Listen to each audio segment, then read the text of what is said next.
All right. Good morning again, gentlemen and ladies. I can't see any lady around here yet. Let me see. We have one.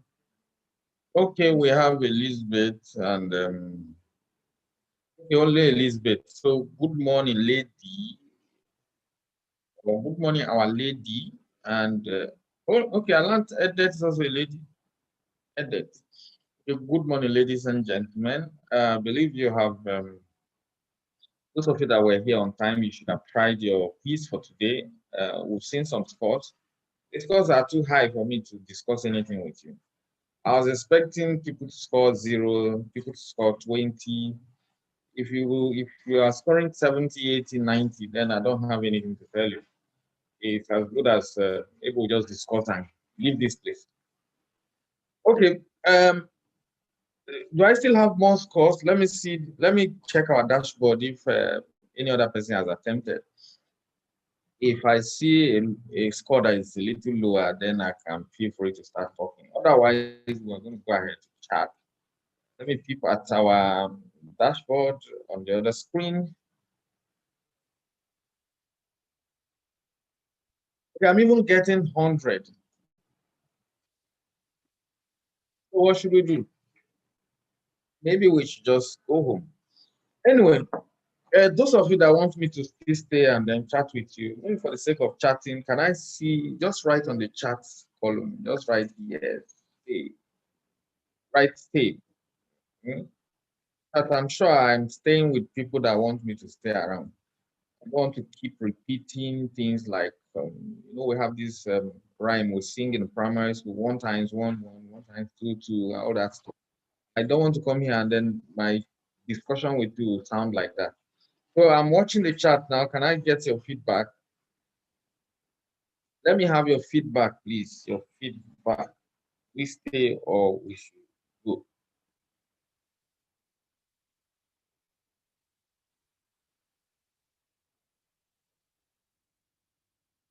No one is talking. Me. Yay, I've got to stay. All right. One stay already, so I'll stay. Okay, thank you. Okay, what we're going to discuss today, we'll try to make it as interactive as much as possible. Apart from trying to get an interactive section, we also observe that it's usually very difficult to get an adult, that's someone that is above 18. I believe most of us in the class are above 18. Can't see your faces to know if you are. To get someone that's 18 to sit in a place to listen to someone for the next 2 hours is usually difficult. So we're going to try to find a way around it. I also learned that sitting with children is also very difficult. So maybe the human concentration span is just like, so we'll try to make it a discussion time, because I know that you guys sit with your siblings and you guys talk for 3 hours or more. So let's see if we can achieve this session through that. At the same time, trying to pick one or two things out of this session. I do also know that this some of the things that we're going to be mentioning here are not foolproof. They are not like cast and stone. They are not like mathematics where you say 1 plus 2 is always 1 plus 2 is always 2. 1 and 1 maybe is 11. So what we are looking at here is we're trying to form a basis for which we could approach business. The way we'll discuss here should help you approach business, should open your mind so that you can see business from any perspective that you want. All right. All right, someone said the test is not opening. The test link is both on the on the Zoom chat, and then it's also on the WhatsApp chat. Anyone you try, one of them should open. If none of them is opening, then maybe there's some other glitch or network or your firewall or something. All right, so let's go ahead. What we want to talk about today is we want to talk about two things. The first is, let me say it this way. Today we have module 2, right? And module 2 is broken into two sessions. First session, which is the first thing we'll talk about, is your feasibility study. The second thing we'll talk about is the business plan. We'll go right away into the feasibility study, then afterwards to the business plan. A feasibility study, we attempt to break them down into some section. I think about 4 sections, yeah. So that this session try to discuss feasibility study from different aspects. We try to see the things that you can do practically. We try to see what it stands for theoretically. And then you're going to be seeing, I think at the beginning, pockets of quiz to direct us on. Apart from the main quiz that you have tried, there will be also pockets of quiz to keep the class fully. All right, so I can go to the next, start the slide now. I can start the slide now.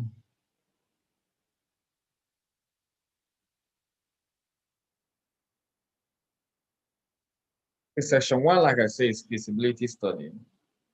We have this feasibility study, right? So this feasibility study is broken down into 4 parts. 4 parts. Oh, I'm already here. Okay. Now that I'm here, can we just do this quiz quickly before I go into the topics that we're going to be discussing today?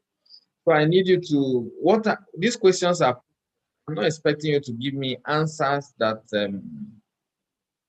book answers. Just give me things that these words register in your mind. What feasibility study? When I say what's feasibility study, what comes to your mind? That's what I want you to write. I don't expect you to write something very correct. I don't want to write something. I don't expect you to write something for the academia. Recall academic exercise. We are here as businessmen. All right. So the first question is that we have, what is a feasibility study? So you're going to type on the chat. I'll be seeing it. You write 1, and then you write feasibility study is this. And for some of you that can write so much, you can say, I think feasibility is this. So when you say you think, it means I can't hold you responsible for it. And you are admitting that you are not necessarily an authority. Then you go to number 2, you write the difference, or how you intend to differentiate between a feasibility study and a business plan. You write that for us. And then number 3, you say, what are the reasons why we should do a feasibility study? You can write anything for me. Even you can go ahead and write that the reason why we do feasibility study is because they ask us to do feasibility study. I'm fine with it. It's a reason, because nobody does anything without being asked to do. Okay, so I'm watching the chat now to see responses from us. Before I begin talking and talking. All right, yeah, I've gotten the first response. Is entirely predicting likely occurrence of business outcome. Great, yeah. Okay, business outcome. Great. That's number 1, I guess. Number 2, maybe we don't like, maybe the class we have in the class, people that don't like talking. Oh no, we do. All right, it's a roadmap that gives maybe gives direction so a business can plan its future. Yes, great. Okay. All right, quickly go to number 2. Try to differentiate between study and a business plan. Right, we need feasibility study to reduce wastage and minimize risk. Great answer. I'm beginning to suspect I may not be able to bring any new thing into this class. Fine, there's no problem if I don't bring any new thing. It's good if we are reiterating points that we already know.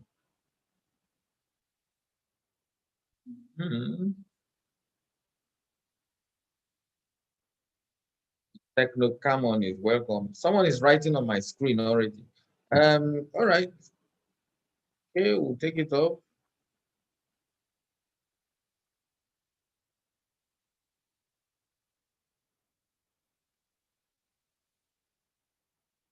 It helps to plan and budget.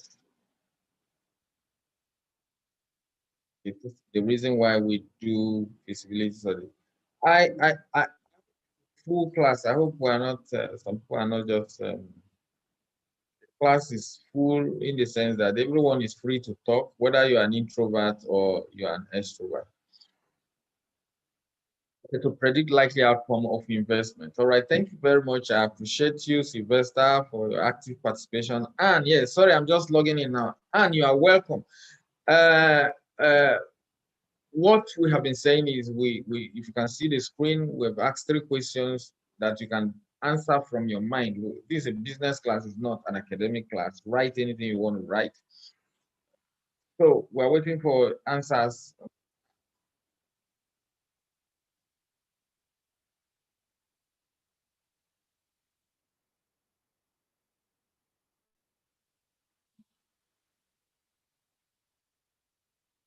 Feasibility study is the analysis checks relevant factors. Great. All right. Let me proceed with what we have to talk about for today. Just try to try to try to bring in questions as much as possible. Make it interactive as much as possible. I'm not talking to who want to put on come into the class and make it look like they're around and then they are doing their own business. But those of you that want to sit here, make it interactive and then pick one thing the class. Anything you pick, I will be grateful for it. I wouldn't know. I don't know how you're going to use it. Someone else. Great. All right, let's move on. What do we have to discuss today?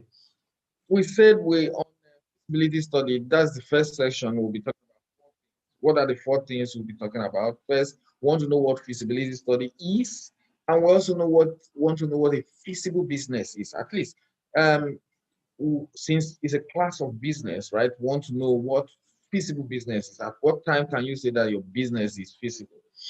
Then the next one is for us to look at what feasibility study objective is, their importance, and then their shortcomings. Number 3, we also want to know how to go about a feasibility study, at least maybe a practical direction or practical things to be careful about. And number 4, we want to look at the components of of feasibility study, meaning that by the time I pick your feasibility study report, I should see certain things in it. Once I see those things, I'm more convinced that you have done a thorough job. That's what we'll be talking about on that feasibility study. Okay, all right, I'll go straight to topic 1 under this section 1 of this module 2. That's feasibility study and a feasible business. Okay, I'm back to my chart. I've seen responses there. Yeah, it helps to determine business direction. Yeah. While business plan is written document containing business goals and how these goals can be achieved. Yes. All right. Most of you are giving appropriate answers already. Fine. Thanks for the answers. And my advice is that you're going to use some of these things we're discussing here and that you already have in your mind. We're going to use them. You're going to use them for your business. So the first topic I said is what we do feasibility study and feasible business. What's a feasible business? Before I go there, another question. Between guys and ladies, who prepares better for a trip? If you want to undertake a journey, is it guys that prepare better or girls that prepare better? And you just write it. Let me see it. I wish I could just unmute people. We don't want to unmute people because some people have noisy background, which will interfere with our discussion generally. Okay. All right. Kamaluddin said ladies prepare better, right? Okay. Ladies prepare better. Okay. And it's even saying ladies prepare better. Fine. Or let me get one more answer and see whether it's almost a unanimous answer, right? Let me get one more answer. Ladies, guys, who prepares better?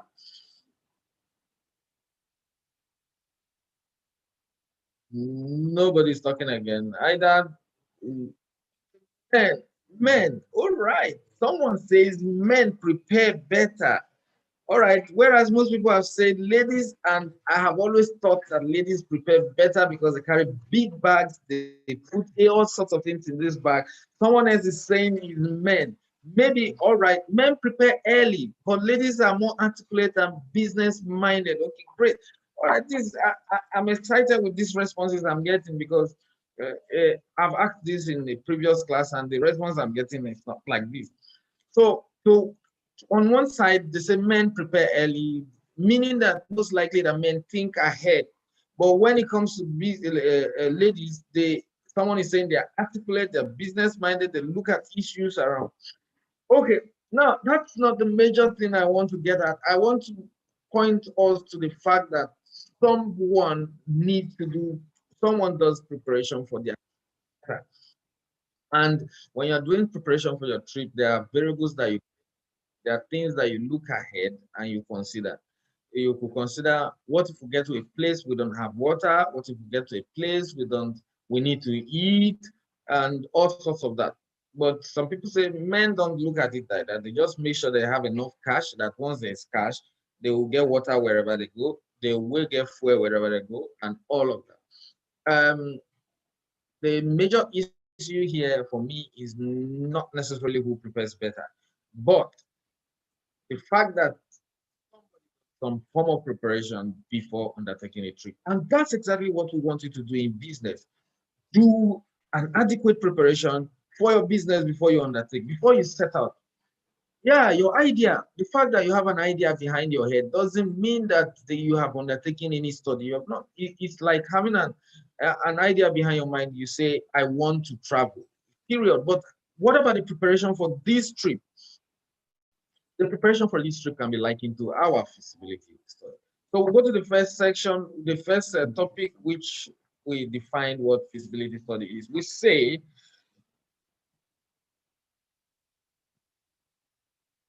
feasibility study is an analysis of the viability of an idea. Yes, someone raised their hand. Let me see. The person that raised their hand, let's see if he has a question in the chat.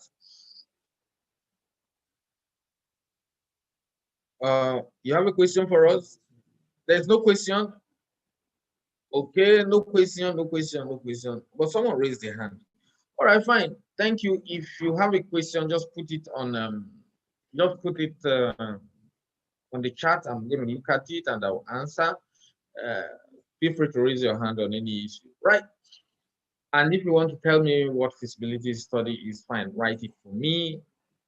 We say feasibility study is an analysis of the viability of an idea. There are three keywords there. One, analysis. Two, viability. Idea. You must have three ingredients. The first ingredient is that there should be an idea. And then two, there should be an analysis of this idea. When you are doing this analysis, what are you trying to achieve? To assess if this particular one is viable. For me, once you meet this, you have done a thorough feasibility study. However, because it's an analysis, it's going to go deep and deep and deep, and you're going to bring out certain elements.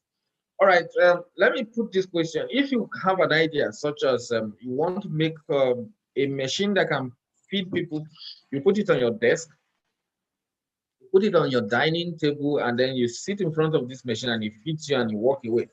How many people will likely buy this machine? Let's do a quick analysis on that machine to see if the machine will sell. Let's do a quick analysis. We will first find out, do people really want to use machine to eat, or people want to use their hands, or people want to use their calorie to eat? Let me see how many of us here would prefer using a machine to eat. So we're trying to do the analysis now. The idea is create a machine that people can eat, that can feed people, and so we want to know if it's viable. So we're going to analyze it now. In our analysis, one of the points we're bringing out is do people prefer to eat with calories in hand, or people don't would prefer to use the machines to feed them? At least with that, I don't need to touch any food. I just sit and then the machine feeds me. Wouldn't that be a great idea? Let me hear your comment on the chat. Which would you prefer? You prefer the machine, or you prefer to use your hands or calories to eat?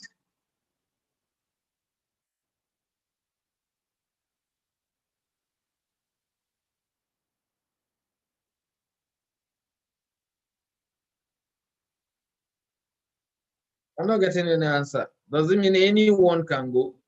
Whether my hand, fine. Whether the machine, fine.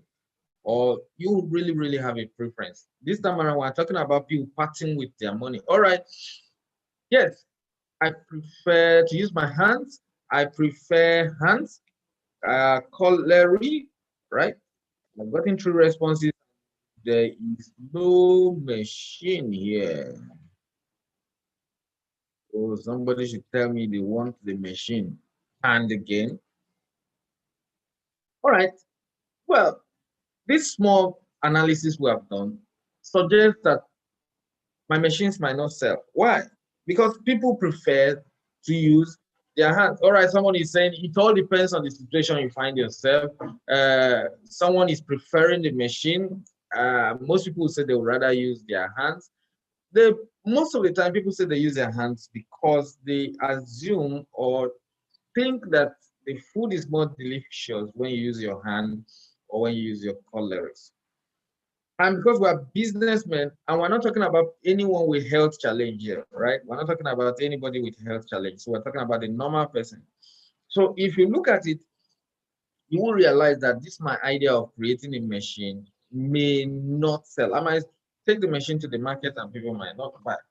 I asked this question in one class before and somebody said, how do we power this machine? You see, that you are bringing up other issues now. How do you power this machine? Are we going to connect it batteries there? Are we going to do this and all of that? And so that alone may even not you eat when there's no light. If you must use a machine, okay, if you put battery in this particular machine, how do you service this machine? And other people will come up with other issues like health issues. How do we clean this machine?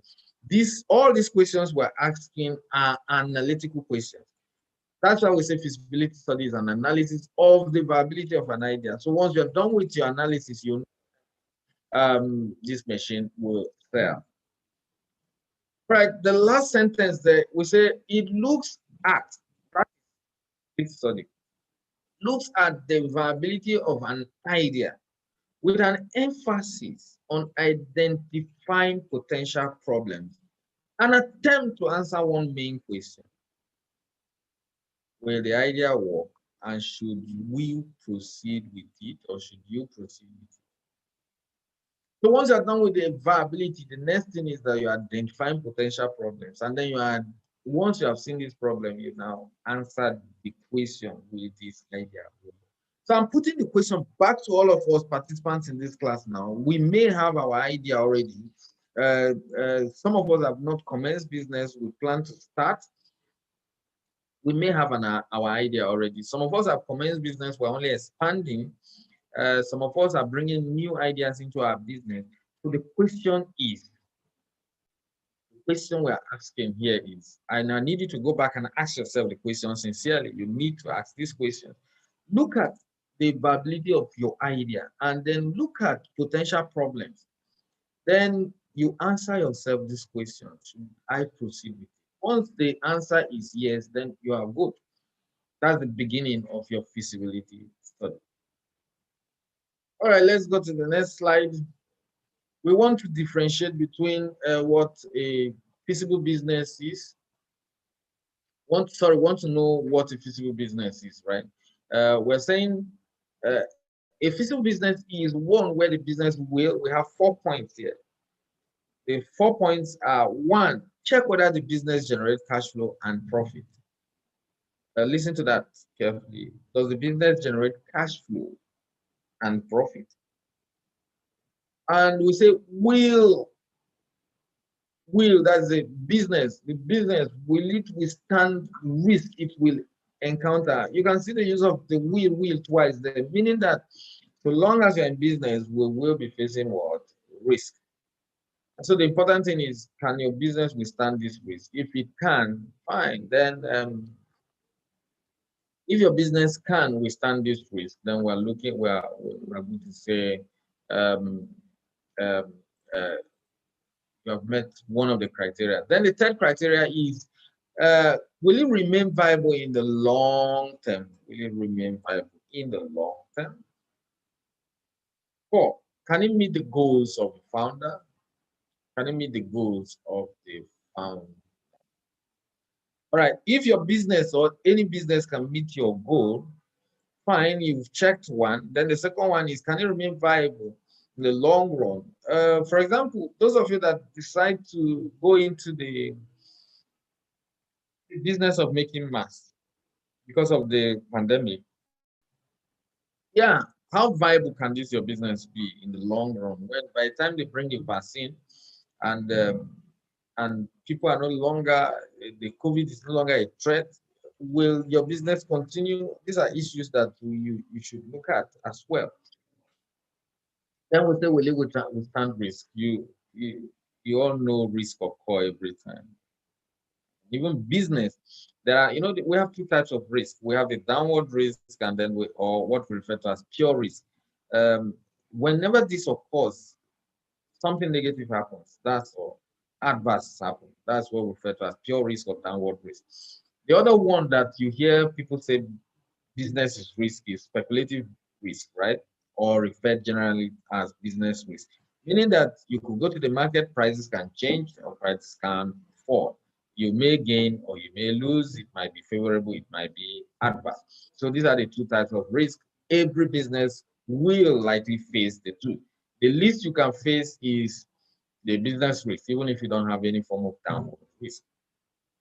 Now, the first point that we say the business should generate adequate cash and cash flow and profit. What's the difference between cash flow and profit? What's the difference between cash flow and profit? Let me hear you. What's the difference between cash flow and profit?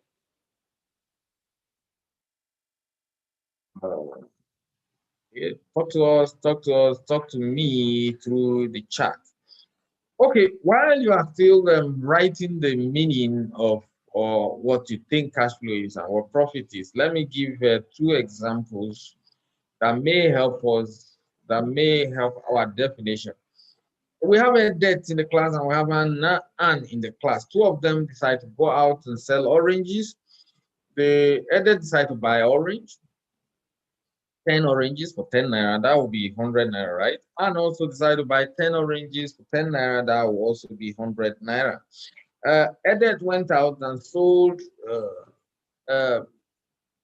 oranges for 100 naira each. So Edet comes back with how much? 100 times 10, that's 1,000. What will be Edet's profit? Edet's profit will be 1,000 minus the 100 that she initially used to buy the orange. And so she has 900 in profit. How about Anne? Anne went out, she sold all her oranges for 200 each. What will be Anne's profit? 200 times 10 oranges, that will be 2,000.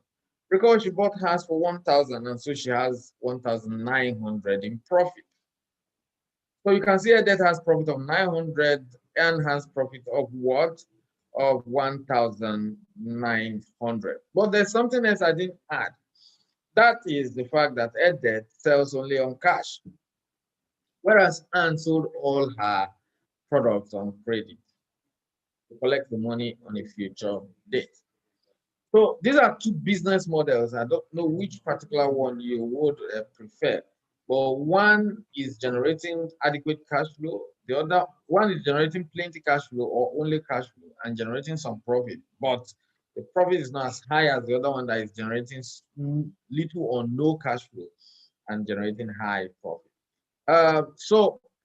From the chart, let me see which of this business model would you prefer? Which of this business model will you prefer? Would you prefer Edeth's business model or you prefer Anne's business model?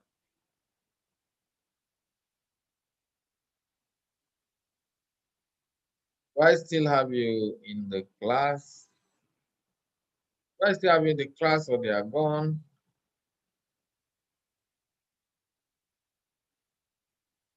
All right, yes, cash flow is the virtual movement of money while profit is financial gain.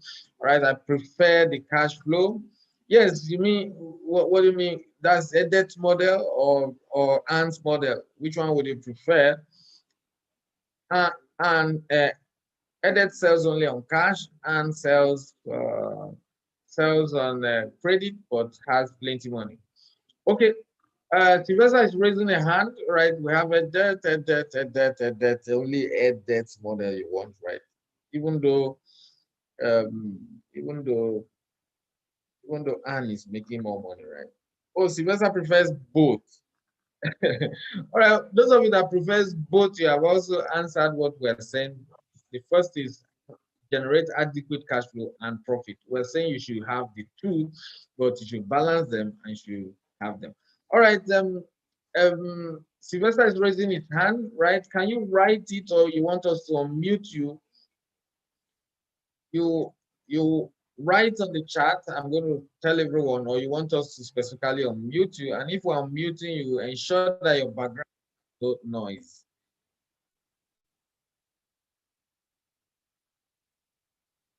Okay, we'll allow Sylvester, who is raising his hand, to.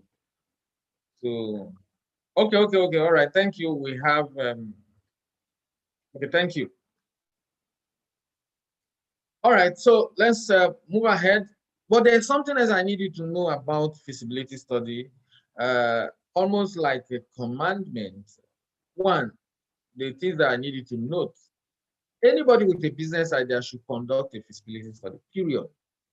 No, don't negotiate it. Don't go around it. Once you have, don't assume. Just go straight and do a feasibility study, primarily to determine the viability of your idea before proceeding with business. That's what we're saying.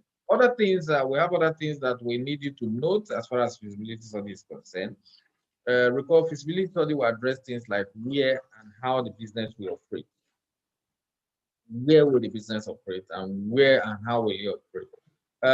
When we say how will you operate, should you operate on retail basis? Should you operate on wholesale basis? Should you operate online or should you operate from a physical store? Then when we say where should the business operate, if you those of you going into farming, where will your business be? Are you going to farm? Are you going to farm in the city center, like some of the plots that are not being used in Abuja now? Would that be the place you want to put your farm? Or you want to go to neighboring places like Gwagwalada, Kwali, Suleja to put up your farm? The feasibility study will address things like that. How does the feasibility study address this? If you put your farm in those other areas, you have challenge of transport. You need to bring the food back to where most people are living for you to sell. So that's why you see some people trying to put their farm right where they can reach people. And then your feasibility study, I said earlier, addresses things like online. If you are reaching the generation X or B, yeah, I think generation Z, those people that are below 22 or 25 thereabout, I can't get the classification now. You know that most of them are working with online, most of them are on their social media. So you will, of course, know that that's one of the ways to reach out these people. All right, the other points that we said, it provides in-depth details about how the business will succeed. It's also a valuable tool. It helps you develop your winning business plan because some of the facts that you're going to see there, you bring it in designing your business plan. And lastly, we say also that feasibility study can be used in several ways, but the major focus is on your proposed business venture. So these are the things I need you to know. The first one is once you have an idea, you must do a feasibility. The study will address things like where and how your business can operate. It will also look at things like how bring up things that will help you succeed. It's also used as a valuable tool in designing win your business plan. And lastly, I'm ready for this. Thank you. So that with that, I've concluded topic one. Can I quickly go to topic two? Topic two, want to look at the objectives, want to look at objectives, want to look at shortcomings with feasibility study, and want to look at the importance of this study. All right, so the first thing under what you need a feasibility study for. The first thing is that nobody does the feasibility study for doing sake. The first thing why we do feasibility study is to raise funds. When you need money, you need feasibility study. That's the first thing. Then the next point is it also helps us to determine the optimum mix that will help us maximize revenue. What are we saying? Say your facility, your equipment, all your resources, all the things that you need on ground that will help you get the maximum income from your business. Your feasibility study is going to help you. How? How does it do that? Let me say you're going into transport business. You want to move people from the rural area to an urban area, uh, and you decide to do a feasibility study to know how many people leave the rural area or the rural or their villages for the city, and your study suggests or your feasibility study suggests that 10 people or 10 people on the average leave the village every day, and out of these 10 people that leave, you discover that they live at a space of 1 hour. So should you go and get 10 bikes to move them out of the village? No, I don't think so. The optimum facility mix would be for you to get 2 and maybe 3 riders. You get 2 bikes and maybe 3 riders in case one doesn't come to work. And then your 2 bikes is for one will take the person to the town to wherever the person is going, and within that hour we expect that the person should be back, right? The person is not back, then that's when you use the second bike. And then by the second hour, we expect that the first bike should be back. So these are things that your feasibility study will show you. Another point, it ensures that every party to it will agree. Every party, whether partners, whether those that are funding you, those that are bringing the money, or even your staff, it helps everyone to agree to it. And then another point is it helps us to get the initial market for planning purposes, the initial market, right? And the project planning. When I say market, as far as this discussion is concerned throughout today, anytime we say market, what do we mean? Market is where you buy and sell, but for this particular discussion, market means the number of people that will buy your product. The number of people that will buy your product. So we say it helps you form the basis for initial market. That is, it helps you form the basis for the initial number of people that will buy your product. Because when you make the inquiry, adequate inquiry, you realize that, okay, most likely 10 people. Then the last point we have here is a bit funny. Funny in the sense that is valid, but it doesn't occur to people most of the time. Most of the time, we see feasibility study as something you do to start business. But we say in some cases, it provides business argument for you to. So feasibility study is for us to look into the future. On the other side, is even for us to even close the business. Both of them are looking at the future, right? Like if you thoroughly close your business sometimes, you can come back 2, 3 years later and discover that somebody started the same business and it's thriving well. Meaning that you did not do a feasibility to know whether you should close the business, change the business before going ahead with that. So that's another objective of doing a feasibility study. We want to know whether we should continue. Right, that having been said, as our study, the reason why we do feasibility study or the objective we want to achieve, let's look at one other common thing that we discover. We notice that many people do this study, but some of them have their shortcomings. The shortcomings in these studies. The first one is people attempt to overestimate the market. I said for us is market means number of those that will buy. So sometimes somebody can come and say, "Oh, I learned that Abuja is about 5 million people. Okay, if I start making sachet water, 5 million people buy my water. If I make 1 naira profit from the water they have sold in Abuja, then every month I get home with 5 million." There are pockets of things that there are shortcomings with that kind of analysis. You may have overestimated the market potential in the sense that one of it is, are you sure 5 million people in Abuja will keep drinking this water? Or they have other sources of water they use? Are you also sure that you'll be able to reach all these people? Okay, that takes us to, I think, the next point. The next point there is underestimated what? Competition. Are you the only one in this market? Are you the only one making sachet water in Abuja? If we say the population of Abuja is 5 million and 5 million people drink water, what makes you think you are going to sell all water to these 5 million people?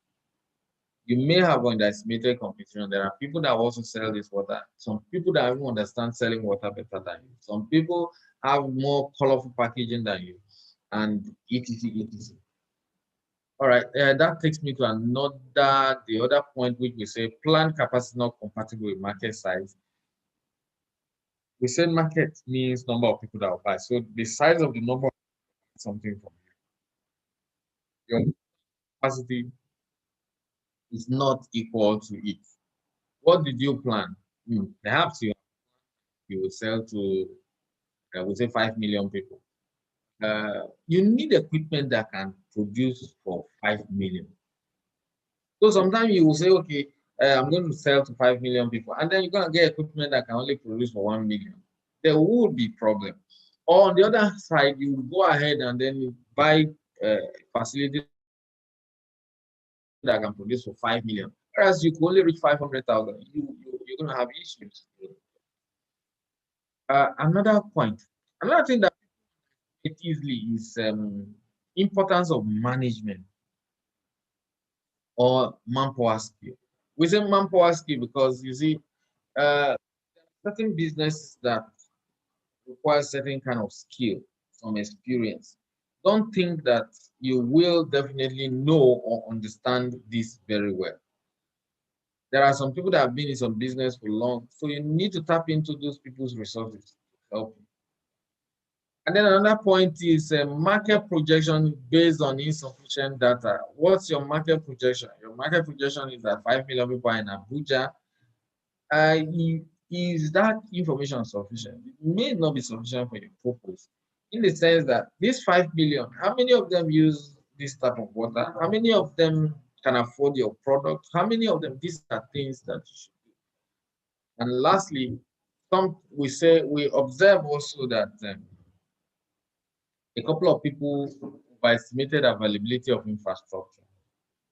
What are these infrastructure?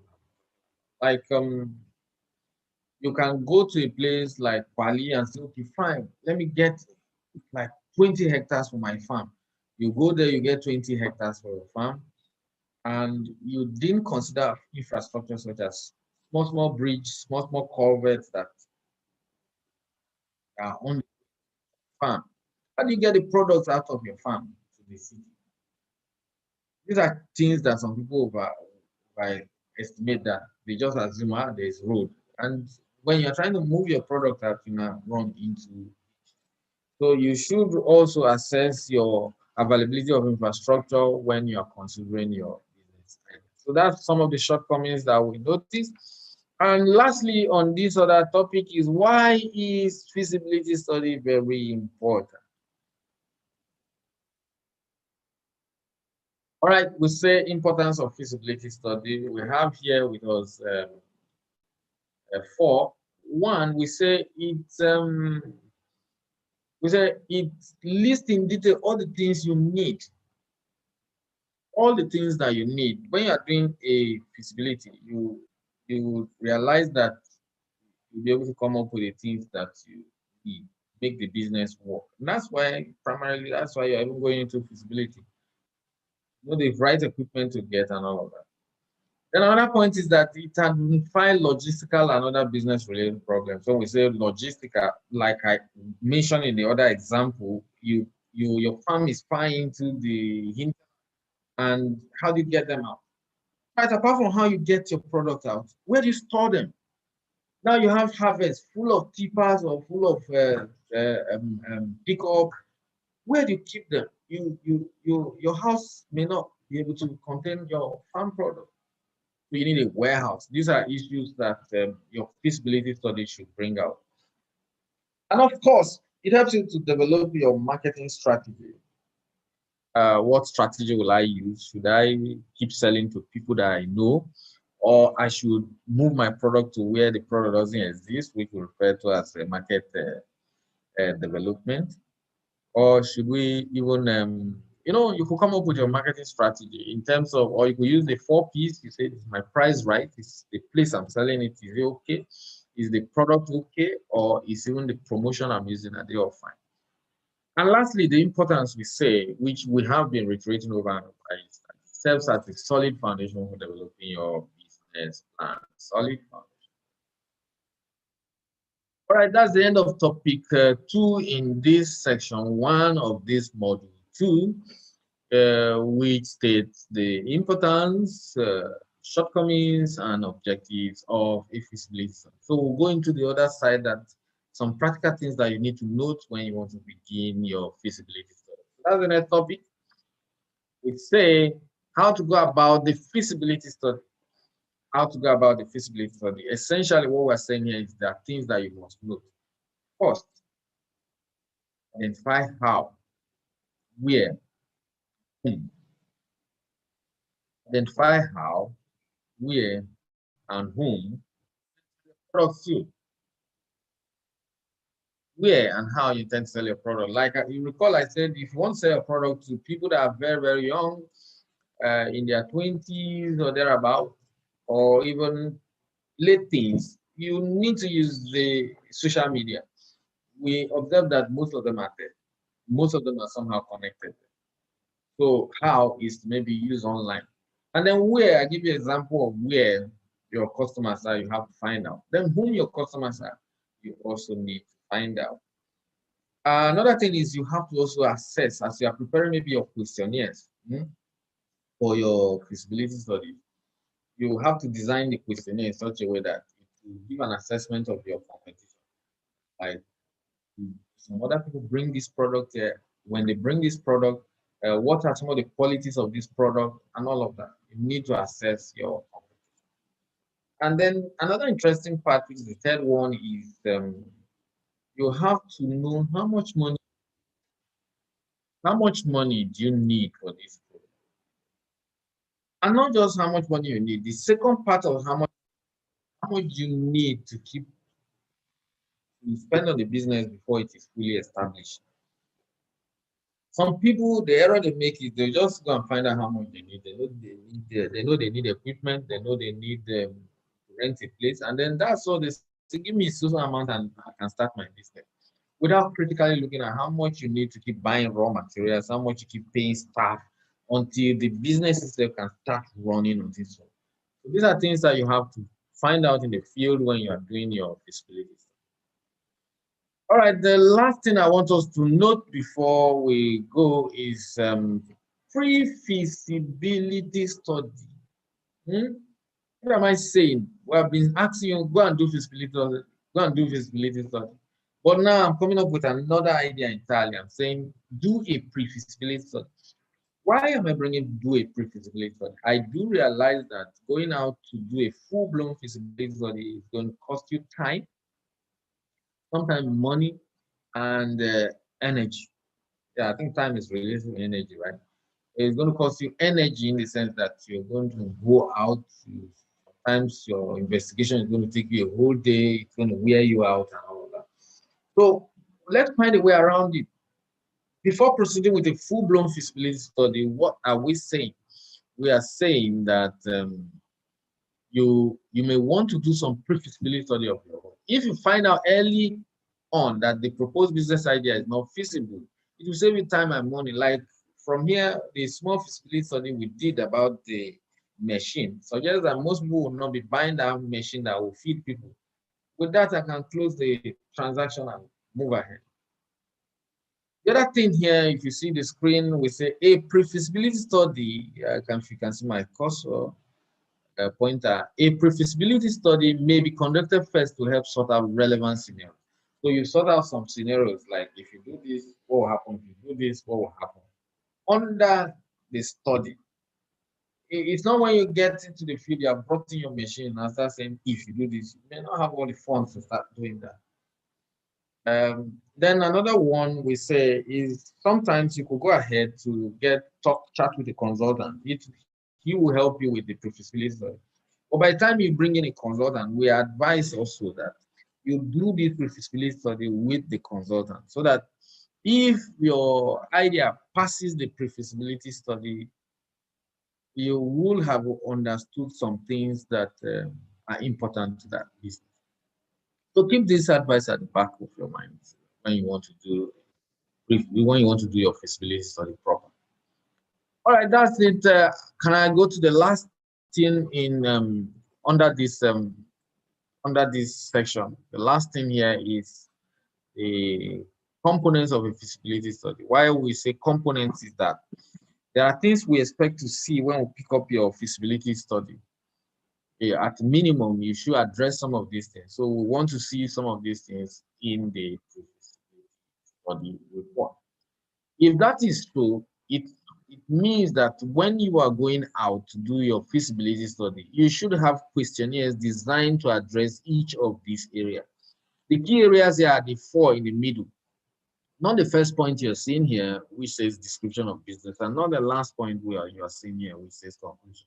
The four areas I need you to carefully look at would be market feasibility, technical feasibility, and financial feasibility, and organizational feasibility.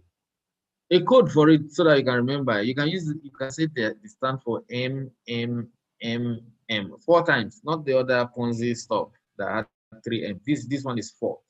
M. How is it M? M for market, M for M for technical. Sorry, I mean material. That's technical material. Then financial, that is money. M for money. And then the organizational feasibility, that is M for men. So market, material, money, and men. That's the M. So think about designing your questionnaire in that format. There's some of it. Okay, if we take the first one, which is, or the second point here, which is market feasibility, we are saying that your questionnaire should include questions about what the industry is, what the current market is, what your anticipated future potentials are, what your competition is, then your sales projection, and then think about your potential buyers. Not all of them will come out in form of a questionnaire. Some of them, when you Google Google it, or you go to some statistics report, you will be able to get some of these things. You will be able to get a couple of some of these things, so that it will help you with your market feasibility. For example, if you want to go into taxi business, you want to know what is the size of the taxi business in Nigeria. You also want to know what the current market is like. That means how many taxis we have and how many people patronize taxis and all of that. So you write them down.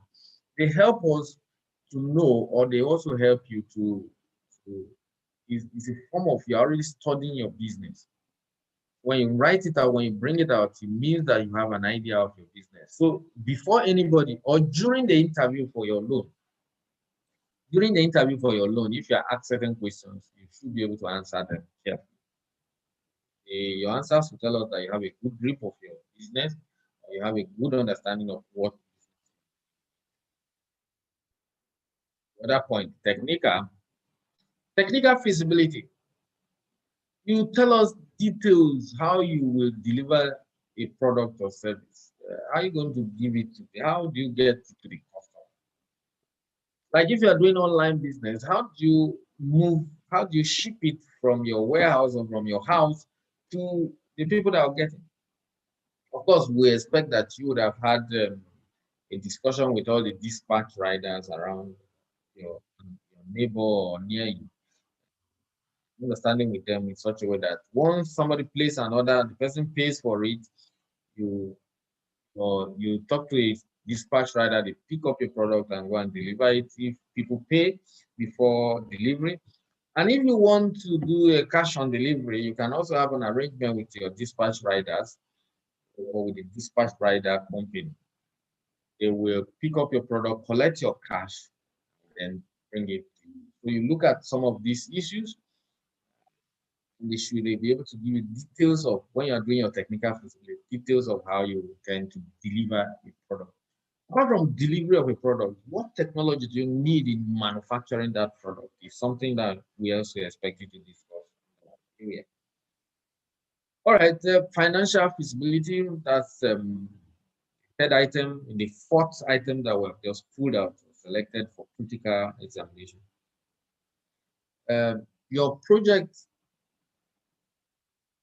how much do you need to start up? You want to know how much do you need to start up? So we also know, where do you intend to get the money from? The money from.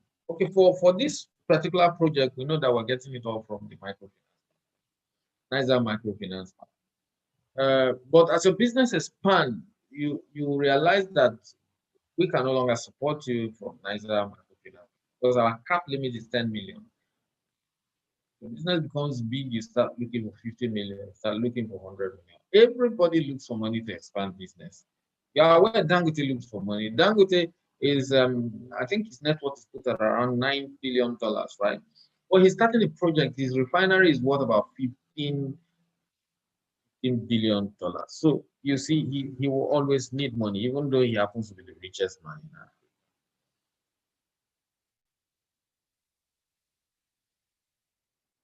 All right. Yes. For those of you that are going in and out, either because of network, or those of you that don't like my face, you don't want to keep seeing it, or those of you that have other form of challenge with your system, what we have arranged is that this particular lecture will be on the YouTube. You can go back and listen to exactly all we have said today again. It's going to be, it's being recorded live now on the YouTube. For those of you that are not connecting by Zoom, you can go to the YouTube and yeah, except that for the YouTube, you wouldn't be able to ask me questions like you can ask me on the Zoom, and you won't be able to write chats that I can react to immediately. Uh, so this lecture is available on YouTube, and at the end of this session, I am going to put this slide on the WhatsApp chat group, right? So anytime you want to refer to it, fine, you refer to it. And those of you that want to hear my voice again, you go to YouTube, you hear the same voice again. And we'll, at Sidron, will also be available for any comments. Where was I? I was on return on investment. Return on investment, you have to check how much you're going to get back on this amount. If you invest 10 million and you're getting back only 20,000, you know that that business has challenged. Maybe you should still consider another thing.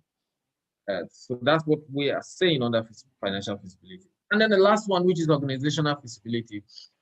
We're looking at your legal structure. We're looking at the corporate infrastructure that you have on ground. What depicts your corporate infrastructure is usually your organogram. This office is this office is that, or the way you arrange your office so that work can move around, and the way you get your professionals that will occupy a particular position and all of that. So you need to check out the organizational feasibility in the sense that sometimes you might need a well-paid accountant to do your job. You may not, I mean, you might need a well-seasoned accountant to do your job. You pay that accountant, and you have to work around all of this to see your business can. All right, the other two points that you have to do in a, we should see at minimum in a feasibility study report is the description of the business. You describe the business, you describe the product, as the product you are going to deliver. That's essentially what we're looking for. And give us a conclusion and recommendation about your business. You need you to be very honest there, because the investor that is reading your book, don't think that he will just take your conclusion. Some of them have been businessmen before, and some of them are knowledgeable enough to know whether what you're saying will work. Right, to conclude this session, we would put on some illustration of some of the things. That's the next slide. You see, when you're doing your market analysis, we say look at the target population and then target a particular segment. This will be the group you want to attend to. You want to attend to only men, gender. You want to attend to only women, or do you want to attend to people that earn plenty money, or you want to attend to people that earn small money, or you want to attend to people that are old, or you want to look at all those things. And once you have selected your segment, then you design a strategy for your segment. Another thing is we say look at it on the doing is a competitor analysis. So you do that also, want you to know how many competitors are there and what are some of their things going for them. At this, what's their strength, what's their weaknesses, what are their opportunities, what are their challenges. Uh, Look at challenges could be things like maybe the way they pack their product, they pack it big, big, and you can pack small, small so that you sell at small price and people pick it up. You look at all those. The next one is from your market analysis, you do some technical analysis.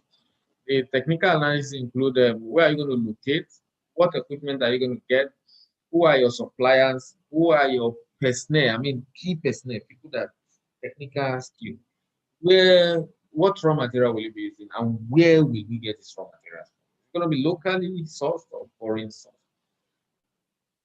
And the next one you're coming to do is the financial analysis. Financial analysis will try to attach money to all the things that you specified in this technical area. Attach money to all the things you specified in the marketing area. So like if you're attaching money to the things we specify in the technical area, like property, plant, and equipment, how much will they cost you? How much will you need raw material for the next 2 months' salaries, etc. And then for your sales projection, we will likely sell at this price. We'll sell so quantity. You multiply it, and then you get your total sales. The last thing is organizational analysis. We say this involves questions such as whether the system has enough support to enter success. We're talking about those that are trying to expand. Does your system have enough support?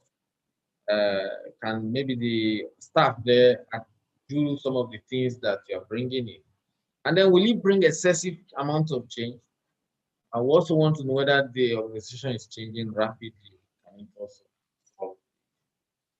So with that said, that should be the end of this first section, which is feasibility study. It may not necessarily be exhaustive, but I want to think that I have been able to get you thinking carefully to go back to your feasibility again, or to sit down and think carefully about your business idea and to bring up all some of these features that were mentioned here. Yeah. All right, it's time for me to assess how much you have heard me or how much you can remember. So you go to the chart, what you do as usual, you type number 1, you answer the question, you type number 2, you answer the question, you type number 3, you answer the question that is for 3, and number 4, you type the question that is number 4. Here we have bullet points. Those bullets are 1, 2, 3, right? So just type them there so that I know that we are flowing. And then we'll go into the next section. We are supposed to take a break, but we won't be taking the break anymore. Once you answer from the chat, I will just go to the second section and we will be free to go. I'm trying to see if we can leave here by latest by 12 or before 12, so that you can face other things for the day or you can take a look at your slide. Okay, ladies and gentlemen, waiting for the answers.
Okay, I'm getting the responses already. Yes, Edit is saying, should every business do a feasibility study? Adizat is saying yes. Kamaluddin is writing a capital yes. Maybe capital means definitely. Edet is saying yes. Franklin, yes. Yes, everybody else should have a feasibility study. That's what Elizabeth Akuchi is saying. Because I say yes. I don't know your name. Your name here is Galazita A. You say yes. All right, yes, and he's saying yes. Vital aspect of every successful business. Adizat is saying for number two that it helps create or convince business, right? That's the importance. All right, CMDCM836. I don't know code is, but you're saying yes. It helps identify logistical problems. That's what Franklin is also saying. Good. Yes, this class is impressive. Fine. All right. Thank you for your attempt. The last question there is for this lesson, which aspect can you prepare? You can tell us all the aspects. Then you go to the last question, which is for which of the aspects of the feasibility study do you require the help of others? If your answer in number three is all, then number four will be none. And if your answer in number one is marketing and financial, then your answer in number four will be technical and organizational, right? So quickly put up that answer. Let me roll into the next section. The next 1 minute, I expect you to do that. Then I will roll.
Okay, gentlemen, no, I should say that to it, ladies, right? Ladies, thank you very much for your responses. I'm seeing them in the chat. All right, this our break should be over at this moment. Let's begin the second session. Second section is business plan.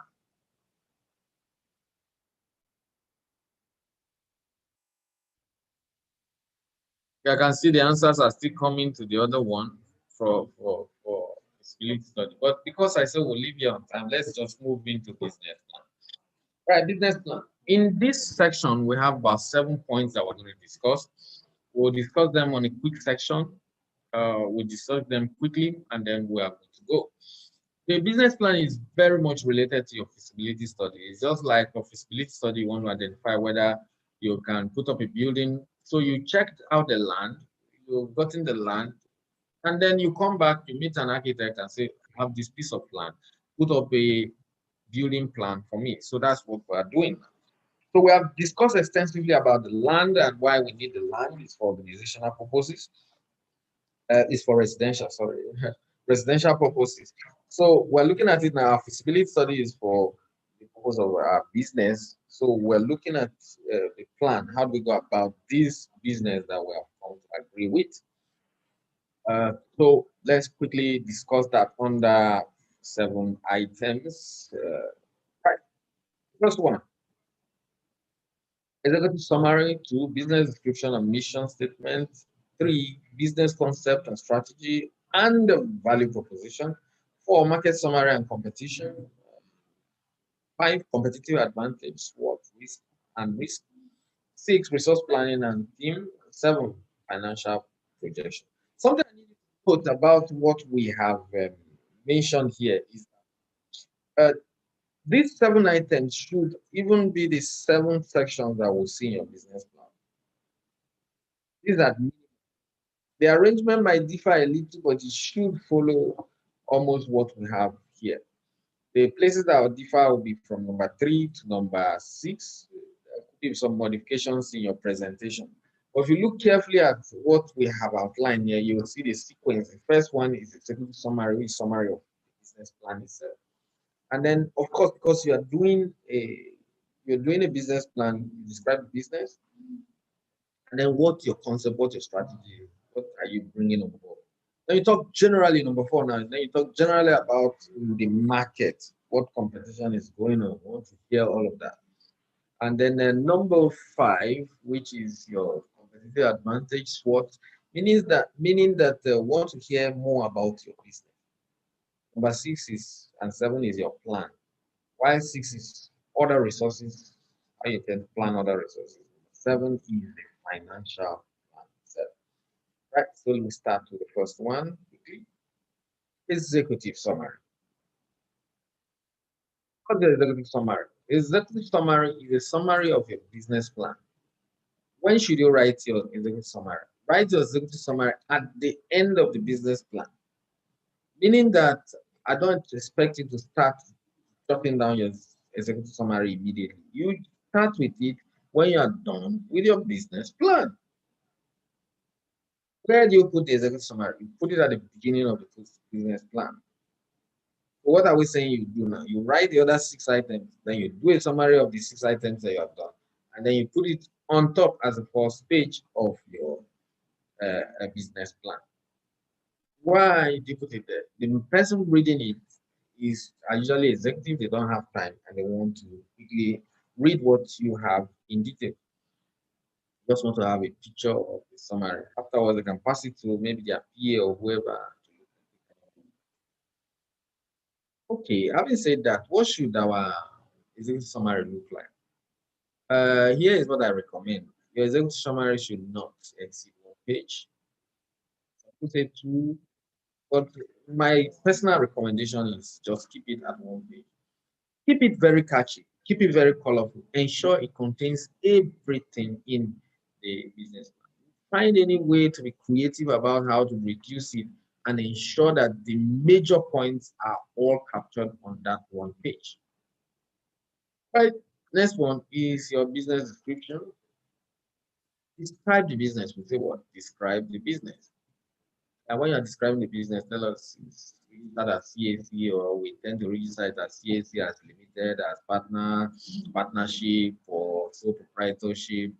The business will be located here and there. The business will do this. The business will tend to just describe the business. During the description of the business, state the mission or the purpose of the objective of the business. Why is the business there? Why is it in existence? That's the mission. Don't give us a mission. But when you're giving us your mission, we want your mission to have some of these attributes, right? We say clearly state your company's long-term mission. Try to use words that help direct the growth of your company, but be as concise as possible in stating the reason for your existence. And some people go ahead to give us things like vision. And you can feel free to put a vision there. But what the major thing we're interested in at this point is your mission. So if you go ahead to put your vision, what's the difference between a vision and a mission?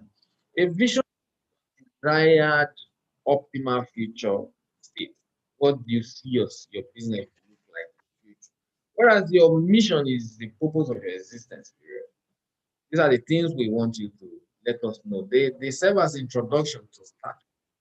So it's just like meet the business. So you write all of it.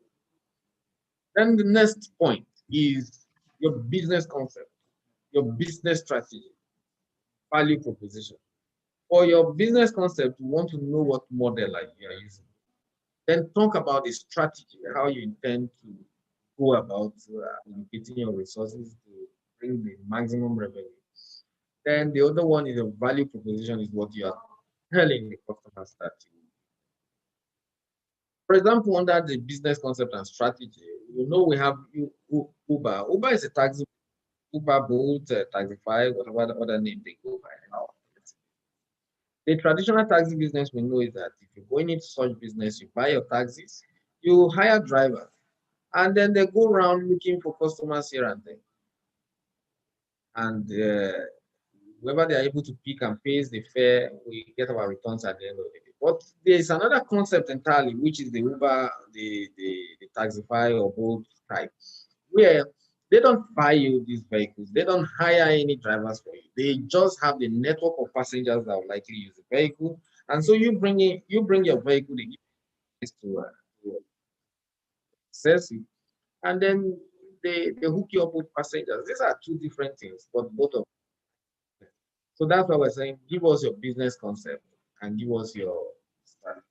The strategy in that Uber project is that they wouldn't be buying taxis and they wouldn't be hiring. They only need to just train those that are willing to do the job. Now, value proposition is similar to the proposition that you propose to a girl or so, or very, very similar. What do you tell the lady? You usually tell the lady what you are offering that other men cannot offer. So for us in business, what are we offering that other companies cannot offer? We will likely offer four things. First, efficiency. May also offer what? Quality. It may also offer what? Speed. It may also offer cost. How do you get to offer cost? A better cost? By sourcing your raw material from cheaply, then you can drop your cost. Or by using more efficient machine, then you can drop your cost. So you propose these things to your customers. You tell them that I'm going to bring in two quality, I'm going to bring in this. So we want to see what you are proposing, what your value proposition is, write it there. The next item, which is what our market summary, we talked extensively about the market summary. Market summary basically has to do with what is the market like, the competition like. We want to see you do a review of the changes in market share. You know, to do what market likes. So the share of market is the number of people that are going to buy from you. Review how it's changing. Tell us about who your major players are, who are the big players. Tell us also about market shift. Tell us about cost. Tell us about how pricing is done. On competitive advantage, I find this very, very interesting. Interesting because it's almost one of the key things that you just need for your business. Competitive advantage is simply what you have that other business don't have. What's unique about it? So we say, how do you get competitive advantage? Put it this way: what do you have that your competitors may not have? Your unique resources and your core competence. Once you combine them and it's difficult to replicate, we call it a sustainable competitive. But don't bother yourself now with whether they can replicate it or so. What's your key? What you emphasize on now is what thing that you have that others don't have. The unique thing that you have that others don't have could be your location. It could be your staff. They remember names of people. It could even be some elements in your product. It could even be the way you package your product. So try to identify this competitive advantage. That's what's going to sail you through because your colleagues don't have it. And the competitive advantage is something that is not easily imitated. That's why we say it. So work around how to make it very, very unique. Right, we will also see your SWOT analysis. We need your SWOT analysis. SWOT is for S, strength, W, weakness. So your strengths and your weaknesses, these are personal to your company. I mean, they are specific to your company. Your company has its own strength, to be like similar to what we say competitive advantage, your location, your knowledge. Then weaknesses could be even things like you have too much staff turnover, people who easily run away from, are not satisfied, or you are not able to pay good salary, or any other thing that could be your weakness. You want to see them, write them honestly for us to see. Uh, we say strength and weakness. Those have to do internally with your business. Then we also want you to be careful or go a further mile to do an analysis about your external, your environment that is external to you, not your internal environment, the things that are around you. And the things that are around you, factors that are around you include the form opportunities for you, and some even form what? Threats to you. So the ones that could form threat to you is like if you are importing a lot of your raw materials, as the exchange rate keeps changing, you will realize that your raw material gets more and more expensive. So that's a threat. Then another one is we're looking at opportunities. Opportunities could be those of you that are into agri, and if you're into agri and you are selling products, right, exporting your product, you will realize that as you export your product, the foreign exchange you're getting when converted to naira leaves you with lots of cash. So inflation can eat up a lot of them, but it leaves you with lots of cash. We want you to specify these opportunities and these threats that are available of your business is facing. Put them. How do you put them? Just a list. You write strength, list them. Weakness, list them. Opportunities, list them. Threats, list them. Just write the sentences to clearly show how they are threats and how they are opportunities. Risk. Yeah. When we're talking about feasibility study today, we talk about risk. So because we know all business face risk, we also need you to tell us this risk. Tell us the risk that your business will face. File the risk or risk mapping, whichever one. Profile the risk. Profile the risk into probability that they will happen and the impact when they happen. If fire can get your shop, right? When it happens, what will you? And then if fire can get your shop, what's the probability that fire can get your shop, right? So these are things that we're asking you to do for us. So list out some of these things. It could include the changes in risk, changes in foreign exchange, changes in prices.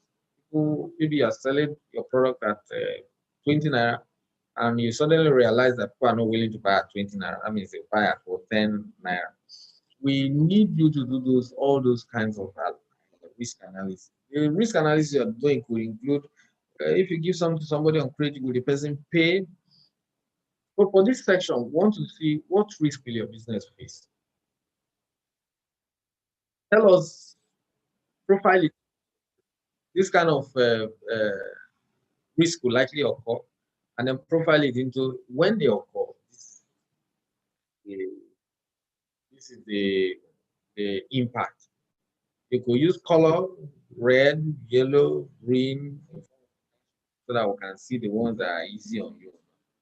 And then the last one, which everybody reading your business plan wants to see, is how do you mitigate this risk? How do you deal with this risk if they come up? So some of you could say, okay, of course we'll do insurance. Some of you could say, okay, we'll call in a partner and then share money so that when the risk happens, two of us can bear. Then some of you could say hedge it. Some of you can say, okay, we'll do robust control system. Any of these things that you tend to do about your business, you write it. All right, great. That's it for risk and your competitive advantage and then your SWOT analysis. All right, let's look at resource planning. Resource planning, we have several areas that you can do a lot of resource planning. Resource planning, like we said, is you are planning all the resources that you're going to use for the business. The resource that you use to start the business, the resource that you will um, uh, uh, how do I put it now? The resource for the how you're going to deploy your strategy, deploy your product, It's almost like maybe I should remove the word resource and write planning, except for how you plan staff, except for how you plan finances. So how do you want to start? When do you want to start? When will you import this machine? When the machine should the machine arrive? If it takes 21 days for something to leave China or US to get to Nigeria, you will want to see all those plans. And the plan at the end of the day, when the equipment comes, how long does it take them to install the equipment? How long does it take them to test the equipment? Those plans we want to see. It's almost like a roadmap. We want to see the roadmap from procurement to when you deploy the things, how your factory will run. Also want to see your plan in terms of, okay, how much you need now, how much you need in the next 1 month, how much, just put out those your plan. And then how do you intend to go about your promotions?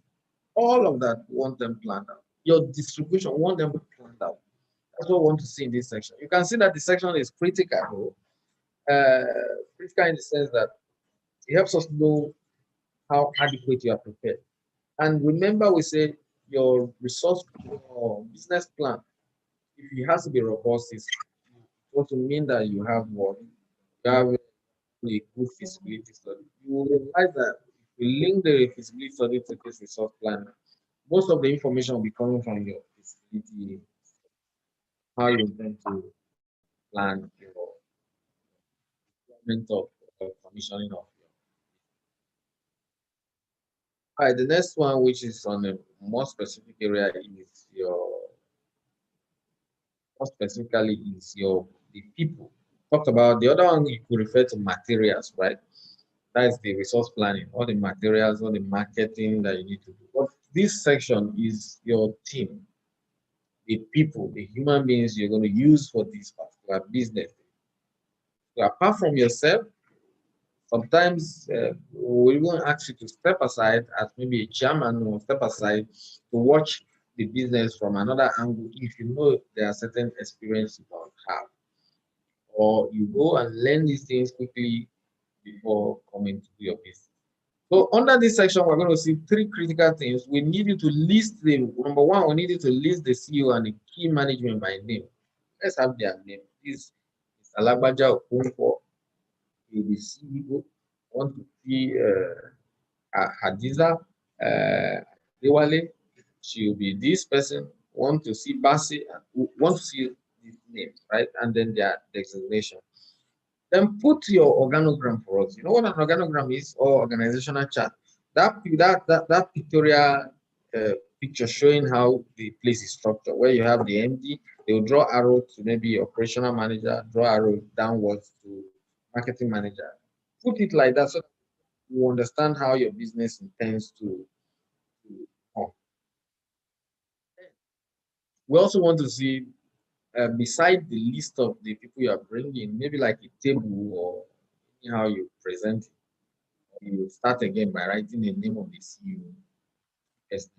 We want you to write their qualification. We want you to write their years of experience. That one is critical to us in that particular field. If you're into hotel business, tell us how long the person, this your CEO, has been into hotel business. Write that one down. We want to assess that the person understands the business as well as you do.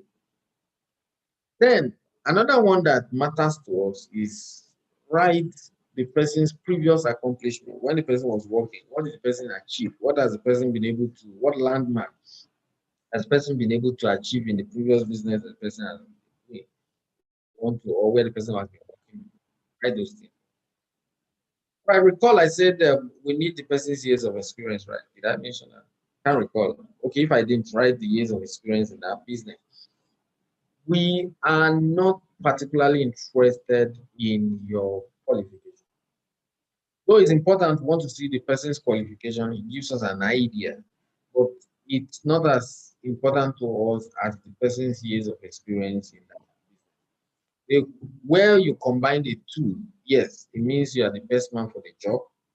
You have the years of experience and you also have the qualification.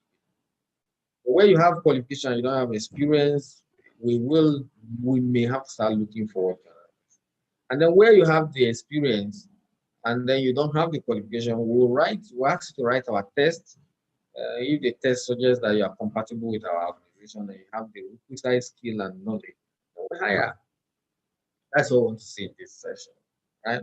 4 things again. Organogram, list the CEO, put their qualification, and then write their accomplishment and result. Right, the last item at minimum that we should see is your financial projection. Let's see your financial projection. I could say it here, the financial projection is a high-level financial plan that defines your financial model and pricing assumption. So we will see your assumptions. We also see your, like when we're comparing Uber and the traditional taxi, we can see their financial model there. The financial model for Uber is you investing heavily in IT infrastructure and not you buying taxis because you won't be buying any taxis. That's the financial model. And you all have pricing assumptions. There will be pricing assumptions that we should see in your list. We call them pricing assumptions because you have not started the business. It also means that when you start, you might not follow the same way, but it should be close. Assumption in the sense that by the time you were doing your feasibility study, you ask for rent, what's the rental cost of offices in this area? Somebody say, okay, it costs 500,000 per year. It's an assumption, but when you go out there and you discover you might get some for 400, 350, and sometimes 700. So that's why we refer to it as assumption at that stage. So your pricing assumption. Another example is those of you dealing with physical product. Pricing assumption could include what do you think you will sell this thing? What's the price you likely be selling it? And the cost of your material, what are the likely prices you will get? Once you see that. That's what we refer to as a pricing assumption. All right. When you are done with, you now have your assumptions, you have your financial model. Then you go to do the financial projection in detail. In this section, what we'll see is the summary. So where do you keep the detail? The detail you attach it as what? As an appendix to this whole. The appendix is going to primarily the financial projection there that most people require is called what we call a cash flow projection. Is this which cash will come in, when will they come in, and what will you spend? Then you convert this your cash flow into something that we might refer to as your closing financial position for a particular period, your income statement for a particular period, and then the summary of your cash flow. So it's almost looking like a financial statement, 3 financial statements, telling us what you will look like in the future. So that's what we expect to see. So all this information for your financial projection, for your financial position as at maybe year end, your income statement, and your cash flow. You get all this information from your cash analysis or cash projection. The cash projection that is in the appendix is almost like a 3-section item. We have 3 layouts: the first layout, the second layout, and the third layout. The first layout, the whole layout can be described like something like a bath. A glass. Let me bring a glass here. Something like a glass like this. And then you open a tap that puts water here, and then you have an outlet here. If I open this one, that's what we have as the second section, the outlet. If I open a tap to put water here, that's the inlet. And then whatever water is collected here, that's the balance, that's the third layout. So I said we have 3 layouts: the inlet, and then the outlet. That's the second. The first section is the inlet. The second layout is the outlet, and then the third layout is like your balance, describing what is left in that glass at each point in time. So how do you assess it? If that glass is open very wide,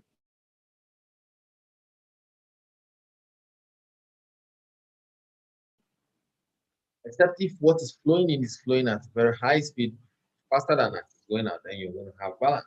And then another approach to it is for you to block the outlet, and then you have good balance. Or you find a way of opening the tap in such a way that the tap closes. So any of this approach you use, fine. So let me just show you what the layout looks like, and then we can close this section, the 3 sections. Advice that you use, if you are good with Excel, right? This is the first layout. If you are good with Excel, go ahead and use Excel. It's going to be a lot easier, a lot faster.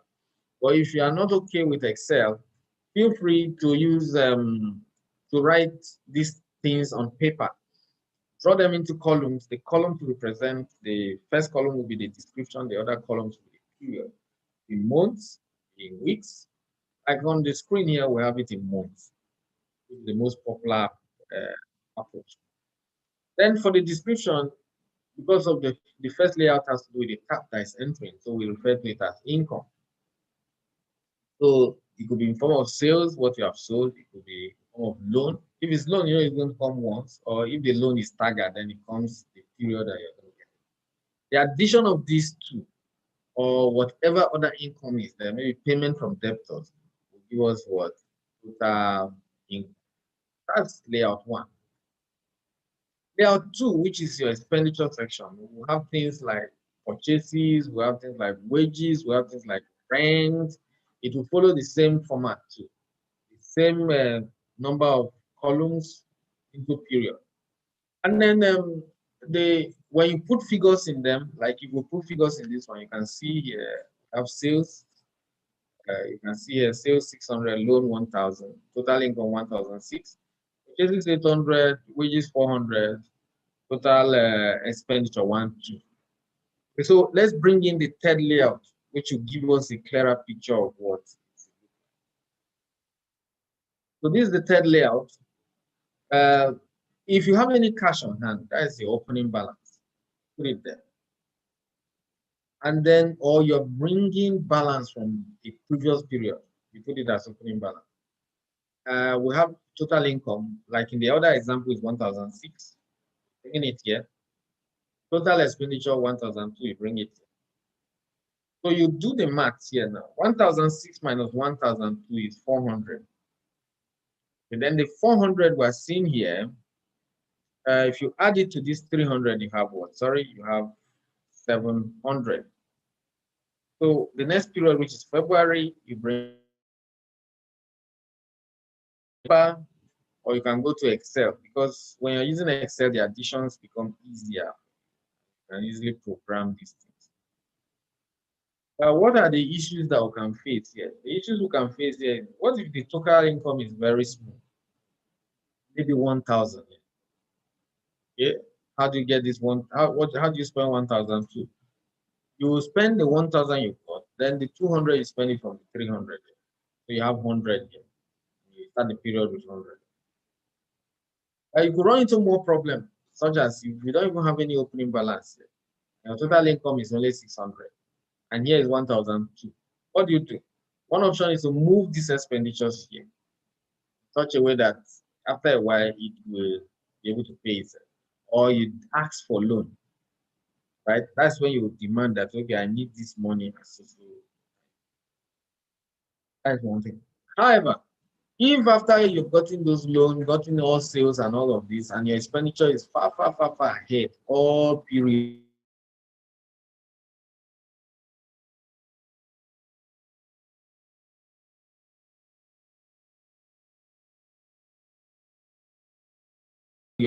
means you're not selling adequate, or means, so if it continues throughout your layout, then you know something's wrong with the business.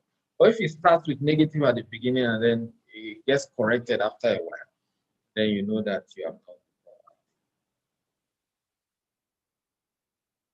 Ladies and gentlemen, thank you very much for all of you that have participated, for those of you that have taken time to sit in this class, to listen to all that I've said. I hope I wasn't boring, and I don't know if you have been able to pick something even from the class. We will see your reaction. But now, what we're going to do first is that we're going to put the quiz up again. I'm going to post the quiz on the chat. We'll post it on the WhatsApp as well. Quickly run through the quiz. I'm going to see the scores here. I'll be very happy if you're scoring 100. Means you listen to me perfectly. Although at the beginning I didn't see people scoring 30. That's a great class. On this note, I thank you very much for listening. Do the quiz. I'm going to see it here, and I wish you the very best of luck. See you tomorrow when another session. Make sure you have a lovely afternoon. I'm still around to take questions. If you have any question, I'm still around to see your scores.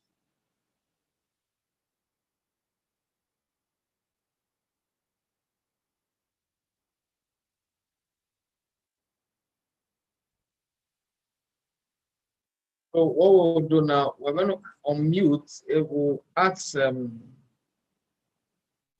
people can unmute themselves so that they can ask questions now. If you have any question, go ahead and mute yourself.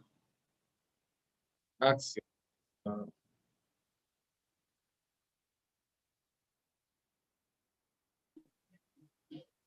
Hello, good afternoon. Yes, ma. Listening. Yeah, I thank you for today. I'm sorry I got in late, had internet issues. And so I didn't really I would say I don't really understand the part of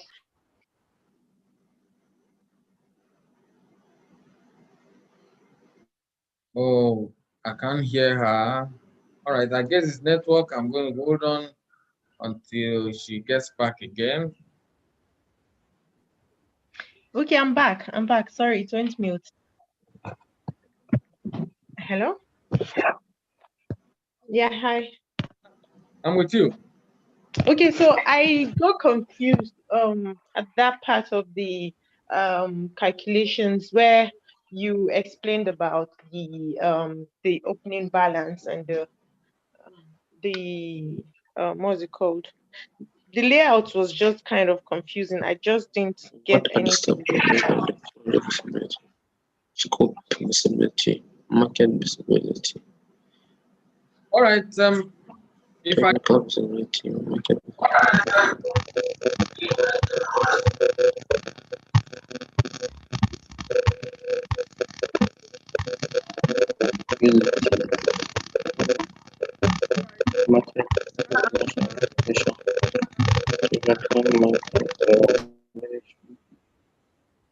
all right, let me answer now. She's the question right is you want further clarification in the computation, how you deal with your cash analysis or cash flow projection, right? Those layouts, what you do in those layouts is one, you take a look at yourself. How much do you have on hand? Do you have any money with you for this business? If, for example, you have with you 100,000, that would be and it's meant for this business, that would be what our opening balance. That's what we're starting the business. And then, of course, you're going to wait until the Niger Microfinance Bank disburses the loan to you. Whatever they're going to disburse to you, if they are disbursing, say, if they are starting with disbursing 5 million, right?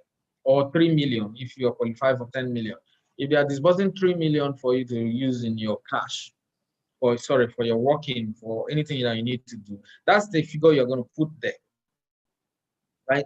Then for if they are bringing in things like equipment, because equipment is not coming in form of cash, you're not going to recognize it in this cash, cash analysis or cash projection. The equipment will come. You will recognize it in your. I told you earlier that you're going to do us a statement of financial position. That statement of financial position, you're going to include the amount from equipment, value of equipment from Niger Microfinance. So you write it there. And then when you go back to the loan section, you're going to write the 3 million you received for working capital plus the value of the asset that you have received. So that's what you're going to do on that. But for this particular one that we talked about, where you have a cash projection, so you have 100,000, you're receiving 3 million from them, you have what, a total of 3,100,000.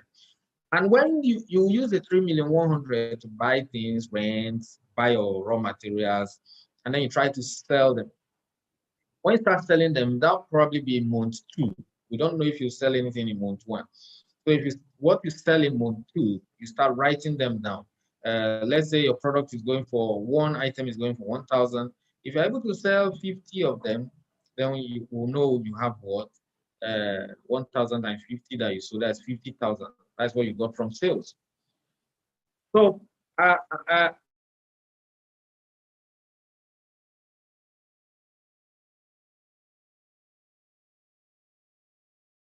credit in the following month. In the following month, when you come to income received, you will have sales, you have loan, then you have amount received from debtors.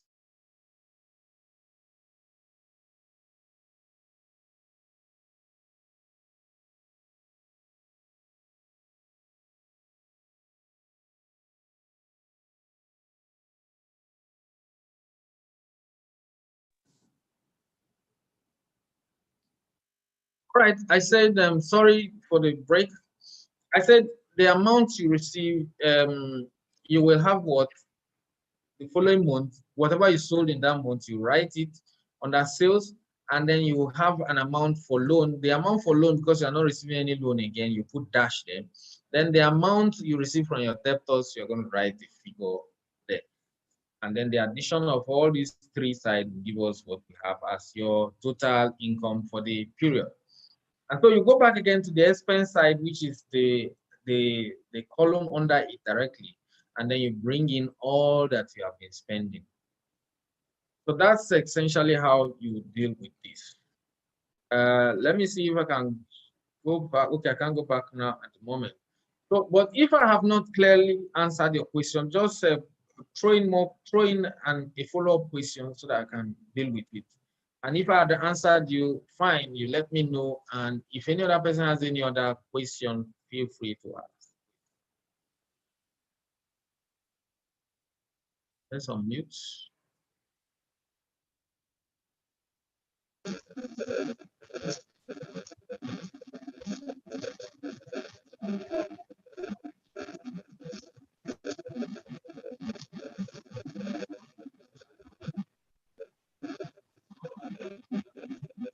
We unmute everyone.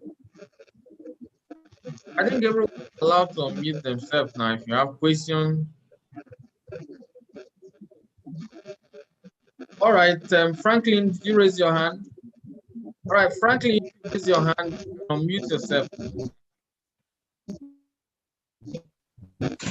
All right. Am I on? Hello? Yes, I'm with you. Hello? Okay.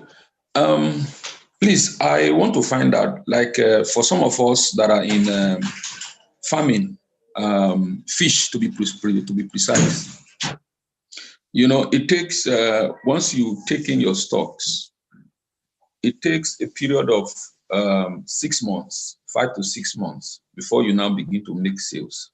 So how are you now going to, because the sales will not come, because what we do actually is when we sell en masse.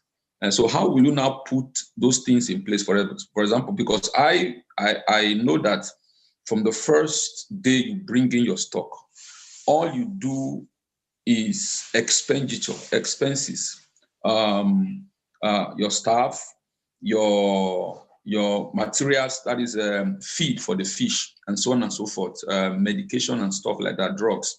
So it's going to be expenses from one level until the period we are ready to sell. So I hope it will not affect anything in that light. That's my question. All right. If I get you right, what you are saying is we have the first few months before this fish is mature for sale or ready for sale, you won't be having any sales at all. And so Yes. you're going to be negative. It is because we are also aware that you'll be having negative in the first period. That's why we're asking you to do this financial projection, so that by the time they release, the microfinance bank release, say 3 million or 4 million for this operating expenses, your first amount that you're going to get in the first month will be loan, 3 million, right? That's positive. So the other months, you will not get any sale. In the sales column, you're going to have dash, dash, dash, until the time your item is ready for sale. So only expenses will be gulping that 3 million. So before you are ready to sell, we might be seeing your balance to maybe have gone down to say something like 200,000 left, because expenses have been gulping them. Yes. As it gulped them in one period, the opening period of the next period, right, the cash would have reduced, and then it would have reduced until sales will come, and then the cash will go up again. Okay. Yes. Yes. It's okay. I just want to get that clear so that it don't look as if one is doing expenses without income. So mine is kind of different. We deal on fish, So that's the nature of you know. business. Thank you very much. All right, we still have questions. Close the section. The quiz is already posted, right? Can you see the quiz on the chat? We have put the quiz. We expect you to attempt it, just to give us the comfort that you have clearly understood whatever we have discussed here. The quiz also will be put on the WhatsApp group. And if you look at the WhatsApp group, you will also see that we have posted the slide there. This discussion is on YouTube. You can go and listen to it. And the quiz is already on the chat now, so you can answer and we'll see your scores here.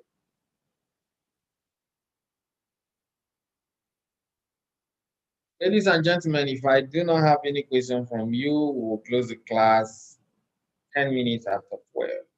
We'll close the class. So you have 1 minute to still ask a question or write it in the chat.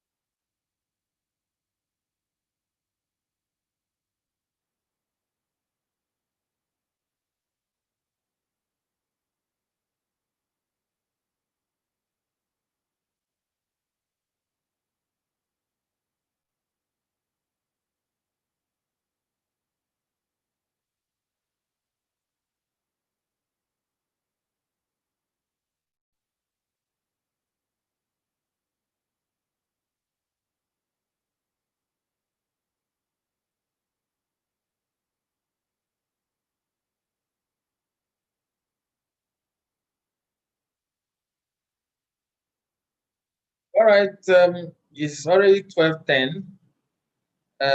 Maybe it's safe for me to take your silence to mean no question and no hand is raised here. We'll close the day now. Thank you very much.